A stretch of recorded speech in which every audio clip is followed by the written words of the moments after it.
Assalamualaikum warahmatullahi wabarakatuh. Salam sejahtera untuk kita semua. Om Swastiastu, Namo Buddhaya, salam kebajikan. Perkenalkan, nama saya Carlos Iban, dosen di program studi D4 Bisnis Perjalanan Wisata, Departemen Bahasa, Seni dan Manajemen Budaya, Sekolah Vokasi, Universitas Gadjah Mada. Pada kesempatan kali ini, izinkan saya untuk mempresentasikan pernyataan diri dosen dalam unjuk kerja Tridharma Perguruan Tinggi atau PDD UKT PT di bidang pengajaran. Di sini saya akan memberikan materi terkait perencanaan perjalanan pariwisata.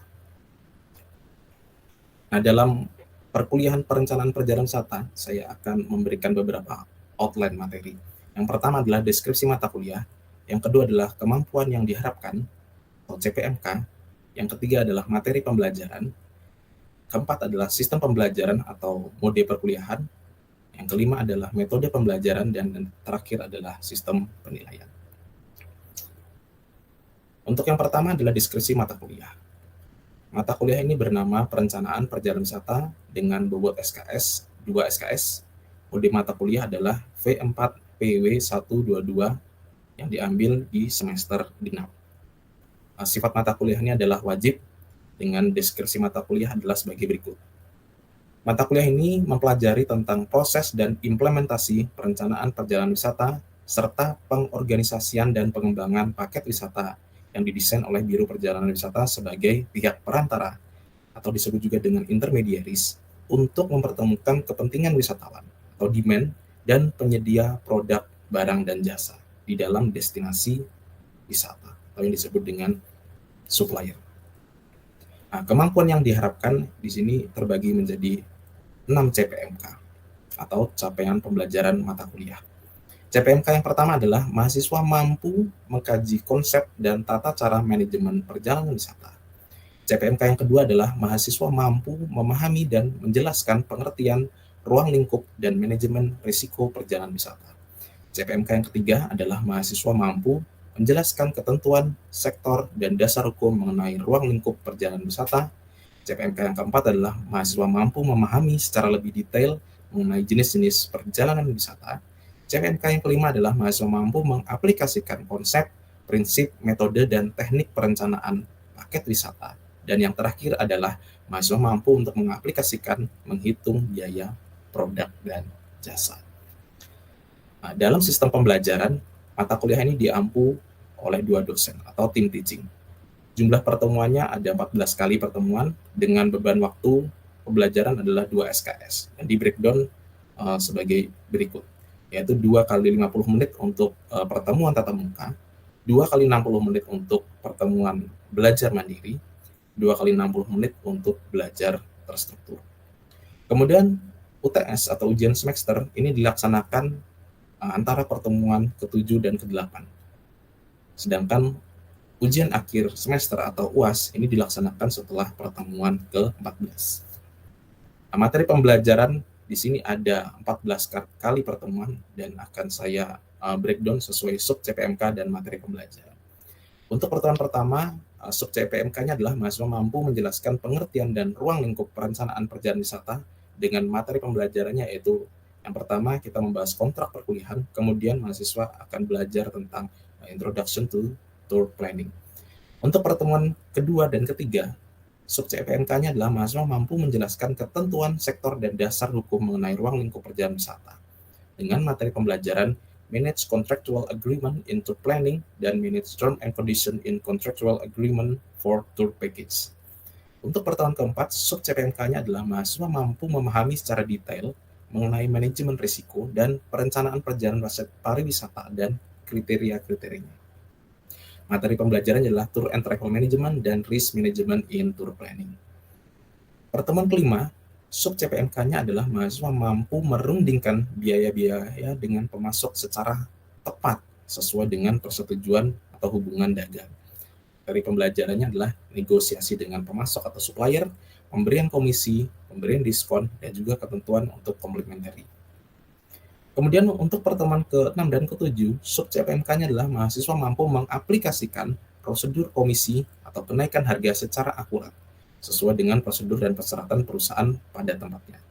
Materi pembelajarannya adalah mahasiswa nanti menghitung biaya produk wisata dengan penentuan markup sesuai dengan kondisi high season ataupun low season. Kemudian di pertemuan ke-8, sub CPMK-nya adalah mahasiswa menghitung perubahan mata uang secara akurat jika diperlukan. Di sini materi pembelajarannya adalah penghitungan biaya produk pariwisata dengan penentuan harga jual. Untuk pertemuan ke-9, sub CPMK-nya adalah mahasiswa menghitung harga akhir kepada pelanggan secara akurat. Materi pembelajarannya adalah penghitungan biaya produk pariwisata dengan kurs mata uang asing. Kemudian pertemuan ke-10, sub CPMK-nya adalah mahasiswa mampu menyusun harga dan menawarkan kepada pemasok atau supplier. Materi pembelajarannya adalah penyusunan kontrak kerjasama dengan pemasok atau supplier. Berikutnya pertemuan ke-11, sub CPMK-nya adalah mahasiswa memberikan penawaran harga kepada pelanggan. Di sini ada beberapa materi pembelajarannya. Yang pertama, mahasiswa akan menampilkan sikap sopan, ramah, tepat, dan teliti, bersahabat dalam menawarkan harga. Kemudian mahasiswa menjelaskan alternatif pilihan kepada pelanggan, kemudian merancang penawaran produk pada pelanggan, dan mempersiapkan serta melaksanakan penawaran produk pada pelanggan. Untuk pertemuan ke-12, mahasiswa mampu memutakhirkan dan memperbarui penawaran harga. Di sini materinya adalah mahasiswa akan menampilkan sikap teliti dan cermat dalam memperbarui harga produk. Kemudian mahasiswa diminta untuk menjelaskan prosedur memperbarui harga produk dan jasa, dan juga melaksanakan pembaruan produk dan harga penawaran. Untuk pertemuan ke-13 dan ke-14, sub CPMK-nya adalah mahasiswa mampu mengidentifikasi kebutuhan pelanggan.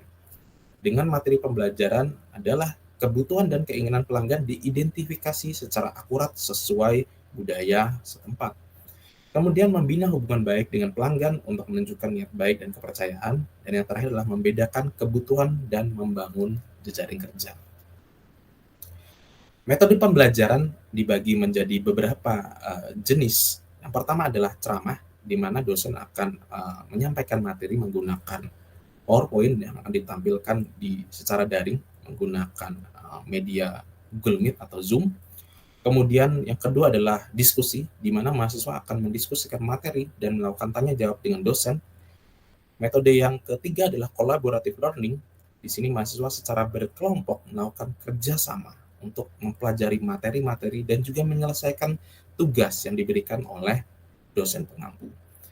Kemudian yang keempat adalah flip classroom, di mana mahasiswa sebelum pertemuan atau sebelum belajar di kelas, di sini mahasiswa akan mempelajari terlebih dahulu materi yang sesuai dengan tugas yang diberikan oleh dosen. Dan tugas-tugas ini disampaikan, tugas dan materi ini disampaikan secara asinkronus. Dan yang terakhir adalah problem-based learning. Di sini mahasiswa akan secara aktif dan mandiri mengembangkan kemampuan berpikir untuk memecahkan masalah melalui pencarian data, sehingga bisa menghasilkan solusi. Kemudian terkait sistem penilaian, ada komponen penilaian dan indikator penilaian. Untuk komponen penilaian ada beberapa poin. Yang pertama adalah kuis, kemudian hasil diskusi, berikutnya adalah tugas kelompok, berikutnya lagi adalah tugas individu, presentasi, tes tertulis, dan yang terakhir adalah soal esai. Nah, untuk indikator penilaian adalah kelengkapan dan ketepatan menjawab atau tes tertulis dan juga soal esai.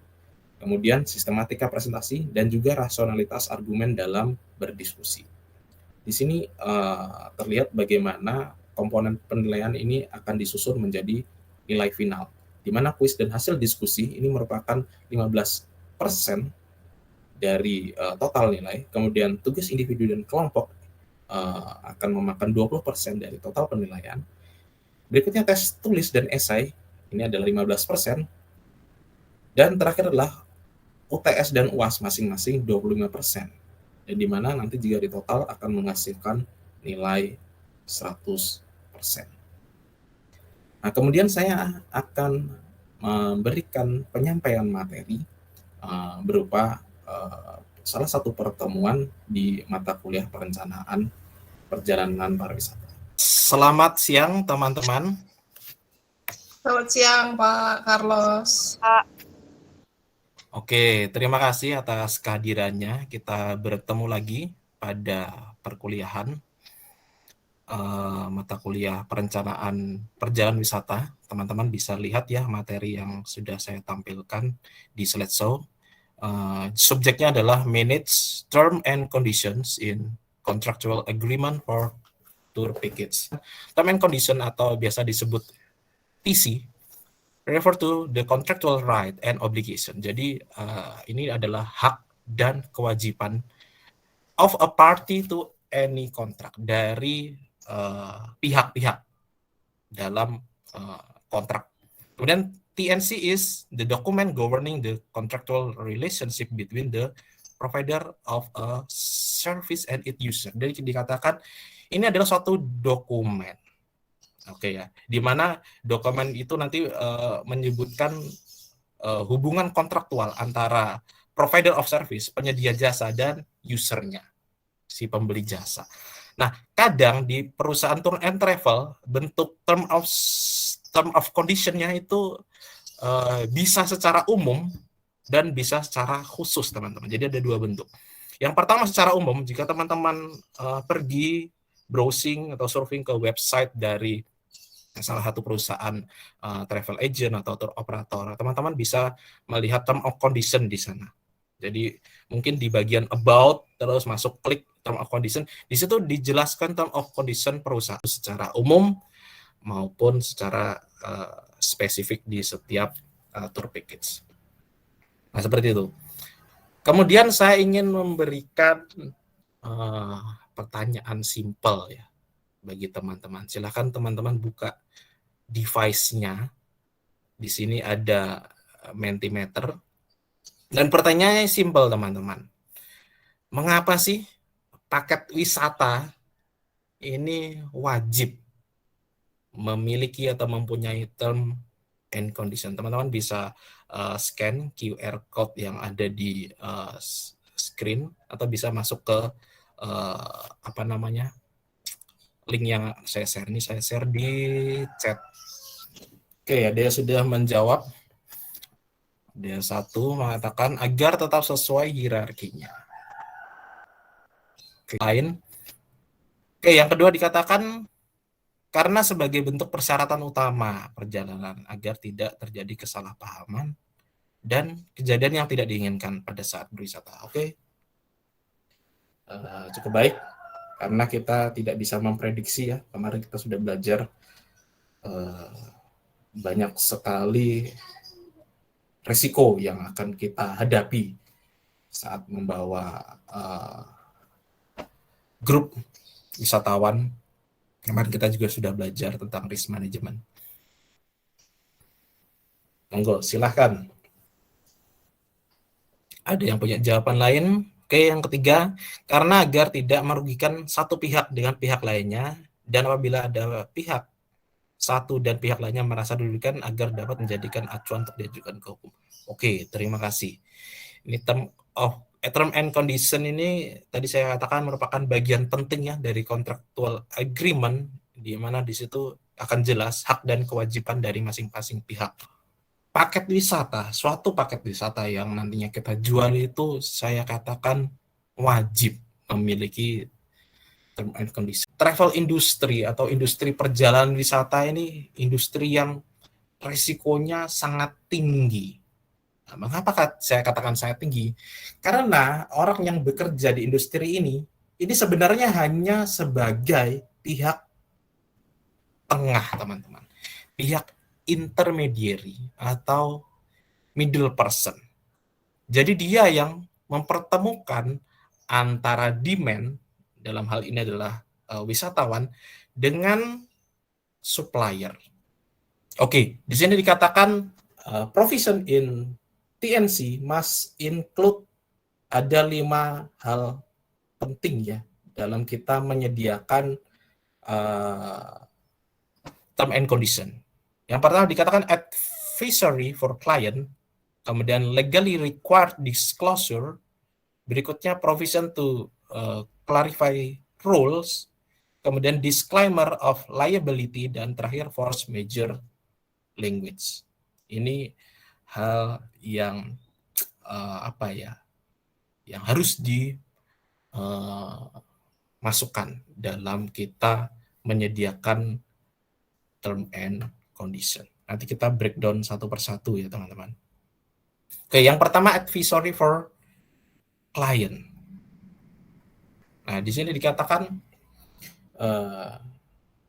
there's a case that legal obligation for travel advisor. Jadi pasti ada suatu kasus hukum dari ini adalah sebagai suatu kewajiban dari travel advisor.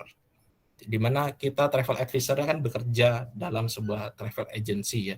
Kalau di Indonesia kita menyebutnya secara umum travel consultant. Ini salah satu profil lulusan teman-teman ya dari prodi ini adalah nantinya diharapkan teman-teman bisa bekerja di bidang travel consultant. Jadi teman-teman di sini harus bisa memberikan advisory atau nasihat-nasihat yang penting yang diperlukan. Oke, jadi banyak sekali kasus di luar. Jadi pada saat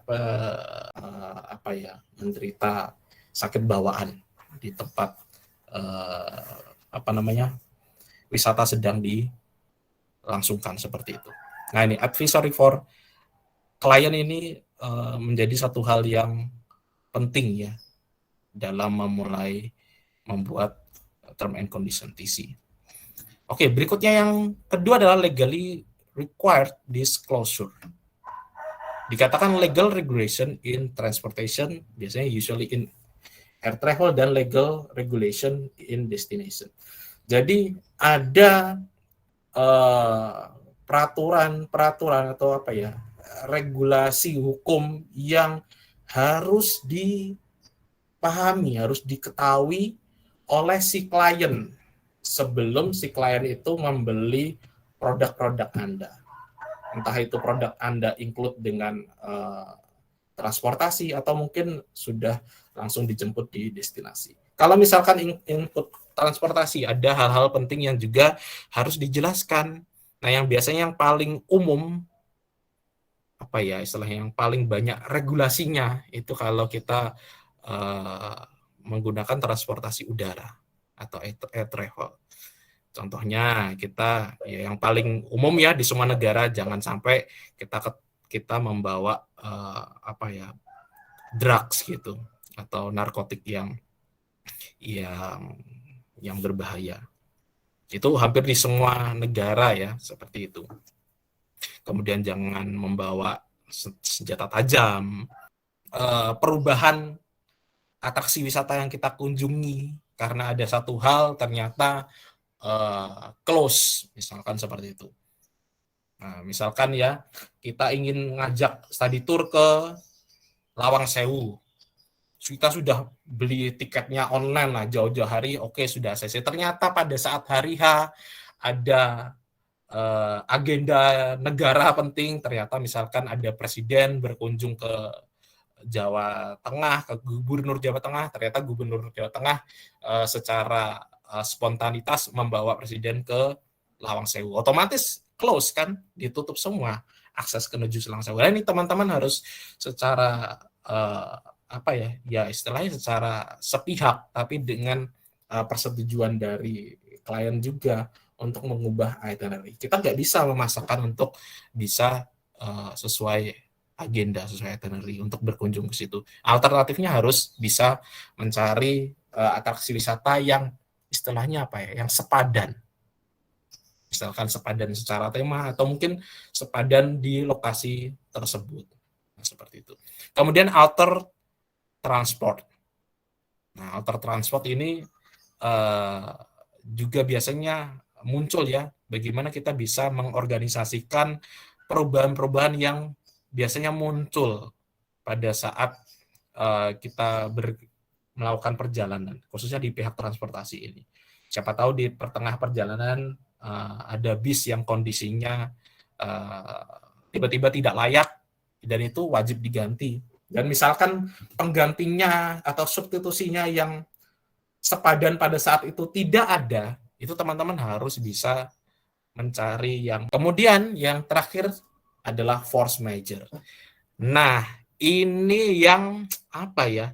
Tidak semua dari teman-teman kelas AP ini memasukkan di contractual agreement.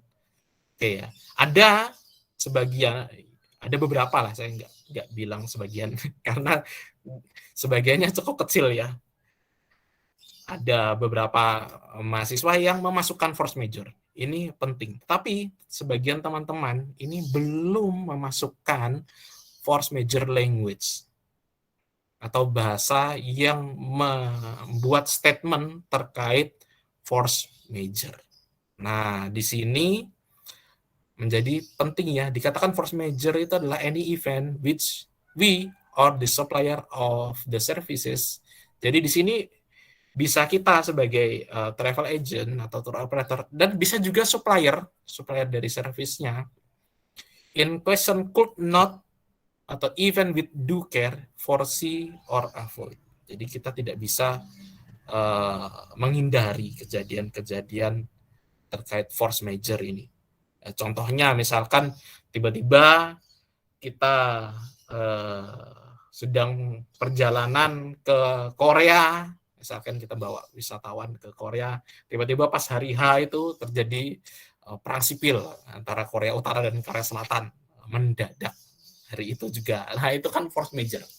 Atau terjadi kerusuhan, terjadi aksi terorisme, terjadi natural disaster. Nah, seperti itu. Termasuk pandemi COVID ini kan banyak ya, di awal-awal pandemik ini ada yang membawa tur ke Eropa atau membawa tur ke Cina.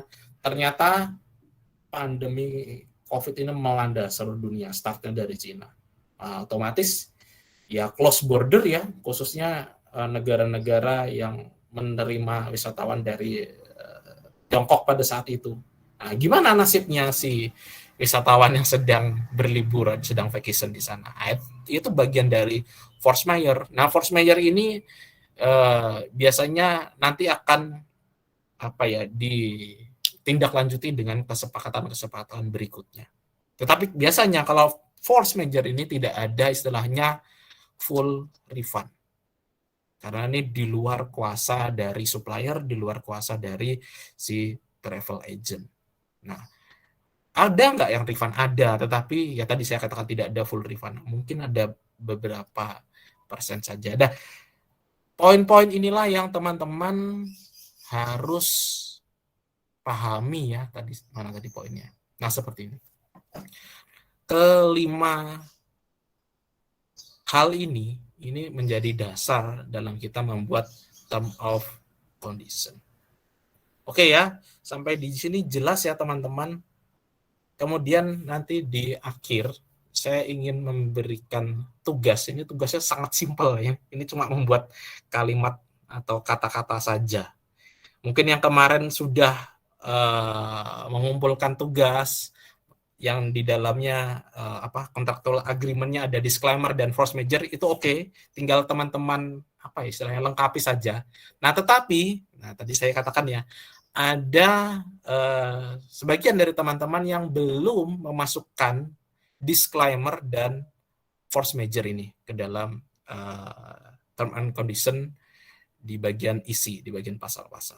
Nah, itu harapan saya itu monggo dilengkapi, atau mungkin ada yang sudah, silahkan dieksplor lagi, ditambahkan lagi terkait tentang disclaimer dan force majeure. Nah, ini saya harap tugas ini dikumpulkan Selasa depan ya, nanti ditulis dalam bentuk paragraf saja, dikumpulkan dalam Microsoft Word. Bisa dibuat pasalnya ya, misalkan ini pasal sekian disclaimer, kemudian force majeure ini pasal berikutnya. Misalkan ini pasal 2, ini pasal 3. Nah, seperti itu. Nah, silakan teman-teman kerjakan. Tidak ada minimal words-nya. Yang penting teman-teman bisa menjelaskan disclaimer-nya apa saja, force majeure-nya apa saja. Ini silakan nanti dikumpulkan di Google Classroom dari kelas perencanaan perjalanan wisata. Oke, teman-teman. Sampai di sini kira-kira ada pertanyaan, silahkan. Pak Carlos, saya mau nanya deh. Silahkan, Mbak Virgin. Jadi tuh terms and condition tuh masuk ke kontrak perjalanan wisata itu, atau sebenarnya tuh dia ada lembar sendiri sih? Oke, terima kasih Mbak Virgin.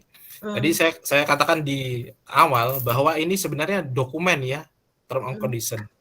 Kalau di produk-produk lain itu term and condition itu kayak dokumen yang terpisah ya. Jadi kita sebelum membeli barang, jadi term and condition itu lebih ke arah si klien, si calon klien ini setuju atau tidak, intinya seperti itu. Membeli produk kita. Jadi bukan kesepakatan, bukan apa. Jadi intinya setelah dia membaca apa yang kita tadi, salah satunya poinnya disclaimer, salah satunya poin intinya mereka setuju atau tidak, ya, agree atau tidak. Setelah agree, kita bisa masuk ke istilahnya contractual agreement. Nah biasanya di dalam term and condition TNC ini tadi ada dua bentuk. Bentuk pertama TNC yang berlaku di perusahaan tersebut, di mana perusahaan itu hanya menjual paket wisata ya, itu jelas TNC umumnya ada biasanya ditaruh di websitenya seperti ini. Jadi sebelum si klien membeli produk kami, ini loh TNC-nya, ini yang harus dipahami dan disetujui. Tapi ada juga TNC yang spesifik, misalkan paket wisatanya yang dijual beda-beda ya. Ada yang wisata khusus senior citizen, family gathering, atau mungkin study tour untuk anak kecil, anak SD, TK, SD. Nah, itu kan pastinya spesifik sekali term and condition-nya. Itu dimasukkan. Nah, yang spesifik itu dimasukkan ke bagian isi dari contractual agreement. Nah, isi itu apa, Pak? Isi itu ya tadi yang kemarin kita diskusikan, yaitu pasal-pasal yang ada di dalam contractual agreement. Nah, seperti itu Mbak Virgin. Berarti tahapannya awalnya TNC dulu, baru perjanjian kerjasama ya Pak? Harusnya seperti itu. Jadi tahapnya TNC dulu, itu sudah istilahnya disetujui, baru kita membuat contractual agreement. Tapi bisa nggak sih kalau misalnya saya bilang TNC ini in brief-nya dari perjanjian kontraktual itu? Ya, betul sekali. Itu karena apa ya, saya katakan itu bagian intinya dari contractual agreement. Oh, oke. Paham. Bagian inti. Oke. Terima kasih Mbak Virgin. Mungkin ada teman-teman lain? Ya, sama-sama. Oh, silakan. Pak, satu lagi. Tapi kalau misalnya TNC ini dimasukin ke kontraktual, kalau misalnya nggak ada TNC, sebenarnya nggak apa-apa juga. Kalau misalkan nggak ada TNC, perjanjian kontrak aja gitu. Nah, itu dia. Sebenarnya TNC ini, karena tadi ya saya katakan ini bagian penting dari isi contractual agreement. Jadi ya tadi harus dimasukkan, harus ada poin-poin tersebut. Apalagi dua poin terakhir ya, yang saya rasa penting terkait disclaimer, bagaimana perubahan itinerary itu yang pasti terjadi di lapangan itu harus dimasukkan. Kemudian force major itu kan juga bagian dari term and condition, itu juga harus dimasukkan ke dalam isi contractual agreement. Oh, baik. Oke. Kalau tidak ada pertanyaan lagi, saya ucapkan terima kasih banyak atas kehadiran teman-teman, atas waktu yang sudah diberikan, atas atensinya juga. Harapan saya semoga ilmu ini berguna, bermanfaat bagi teman-teman, khususnya nanti yang ingin bekerja di industri bisnis perjalanan wisata. Terima kasih. Saya ucapkan selamat siang. Sehat selalu teman-teman, salam buat keluarga di rumah. Terima kasih Pak Carlos, selamat siang. Terima kasih Pak, selamat siang. Ya, terima kasih Pak, selamat siang. Selamat siang.